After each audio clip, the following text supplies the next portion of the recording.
सोचो, जब तुम सबके लिए सब कुछ करते हो और एक दिन वही लोग तुम्हें सबसे पहले छोड़ देते हैं। अर्जुन भी ऐसा ही था, सीधा, वफादार, हर किसी के लिए हमेशा मौजूद, परिवार के लिए काम करता था, अपने लिए नहीं, दोस्तों के लिए खड़ा रहता था, चाहे खुद को नुकसान हो। लेकिन जब वक्त आया, सबने उसी को दोषी ठहरा दिया। घर में परेशानी आई और उंगली उसी पर उठी, तू कुछ करता ही नहीं, तू कमजोर है, तू जिंदगी में कभी कुछ नहीं कर पाएगा। और एक दिन उसके अपने घर ने उसे बाहर निकाल दिया। उसने कुछ नहीं कहा, बस अपना बैग उठाया और चला गया। लेकिन असली दर्द अभी बाकी था। उसकी गर्लफ्रेंड मीरा, जिसने वादा किया था कि वो कभी साथ नहीं छोड़ेगी, उसी ने उसकी आंखों में देखकर कहा, मैं किसी मजबूत इंसान के साथ रहना चाहती हूं, तुम अभी टूटे हुए हो। वो लाइन सीधा उसके दिल में उतर गई। उस रात अर्जुन बिल्कुल अकेला था। न घर, न सहारा, न कोई कॉल, न कोई मैसेज, सिर्फ एक सवाल, क्या मैं सच में इतना कमजोर हूं? उसने रोने के बजाय चुप रहकर जवाब ढूंढने का फैसला किया और वहीं से सब बदल गया। अर्जुन ने लोगों को ध्यान से देखना शुरू किया। कौन सच बोलता है, कौन दिखावा करता है, कौन मदद करता है और कौन सिर्फ बातें करता है, कौन साथ देता है और कौन फायदा उठाता है। उसने समझा, लोग भावनाओं से नहीं, अपने फायदे से चलते हैं। उसने मनोविज्ञान सीखना शुरू किया, कैसे लोग गिल्ट का इस्तेमाल करते हैं, कैसे लोग दूसरों को नियंत्रित करते हैं, कैसे कमजोर को नजरअंदाज किया जाता है और मजबूत के सामने झुका जाता है। उसे एक बात समझ आ गई, दुनिया तुम्हारी सच्चाई नहीं देखती, तुम्हारी स्थिति देखती है। उस दिन के बाद अर्जुन बदल गया। उसने प्रतिक्रिया देना बंद कर दिया, समझाना बंद कर दिया, खुद को साबित करना बंद कर दिया। उसने सिर्फ एक काम शुरू किया, खुद को फिर से बनाना। दिन में काम, रात में सीखना। अपने शरीर को मजबूत किया, दिमाग को तेज किया, बात करने का तरीका सुधारा, अपनी मौजूदगी को मजबूत बनाया। लेकिन सबसे बड़ा बदलाव यह था, अब वो किसी से मान्यता नहीं चाहता था। वो शांत हो गया, लेकिन अंदर से बहुत शक्तिशाली। समय बीत गया और एक दिन जो लोग उस पर हंसते थे, अब उसी की तरफ देखने लगे।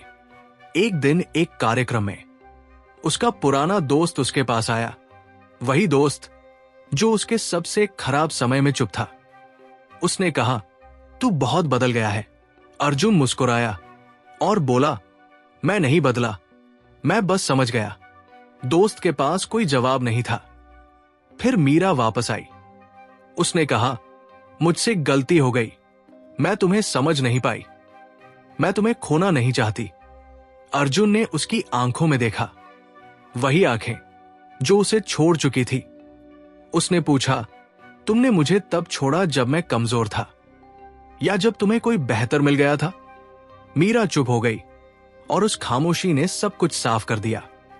अर्जुन ने उसे दोष नहीं दिया, लेकिन उसे अपनाया भी नहीं, क्योंकि अब वो प्यार नहीं, लोगों का स्वभाव समझता था। कुछ समय बाद उसके परिवार ने उसे वापस बुलाया। घर में मुश्किलें थी, उन्हें उसकी याद आ रही थी, या शायद उसकी जरूरत। अर्जुन वापस गया। सब उसे देख रहे थे, जैसे वो पहले जैसा नहीं रहा। उसके पिता ने कहा, वापस आ जाओ बेटा। अर्जुन ने शांत स्वर में जवाब दिया, जब मैं कमजोर था तब आपको मेरी जरूरत नहीं थी, अब मैं मजबूत हूं।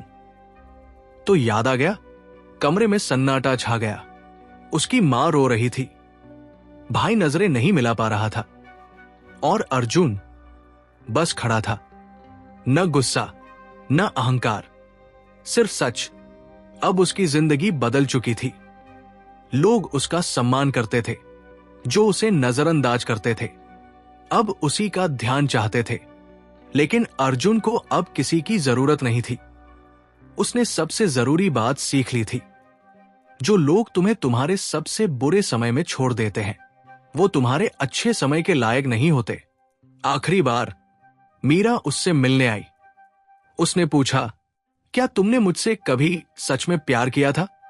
अर्जुन ने थोड़ी देर सोचा, फिर शांत होकर कहा, हां, किया था, इसीलिए दर्द हुआ था, लेकिन अब नहीं। और वो चला गया। वो लड़का जो कभी सबसे कमजोर लगता था आज सबसे समझदार बन चुका था। उसने दुनिया को नहीं बदला, बस खुद को इतना मजबूत बना लिया कि दुनिया का व्यवहार खुद बदल गया। ट्रस्ट करने वाले, प्रेडिक्टेबल। तुम उसकी तरफ देखते हो और कहते हो वो वर्जन हारना जरूरी था। कोई कुछ बोलता नहीं, तुम वहां से निकल जाते हो। ना जल्दी, ना रुके, बस सीधा। रात को तुम फिर अकेले बैठे हो, सैम जैसे पहले, लेकिन इस बार कोई कंफ्यूजन नहीं है। तुमने लॉग नहीं खोए, तुमने अपना वीक वर्जन खोया। और अब कोई तुम्हें रीड नहीं कर सकता, कोई तुम्हें प्रेडिक्ट नहीं कर सकता, और इसी वजह से कोई तुम्हें कंट्रोल भी नहीं कर सकता।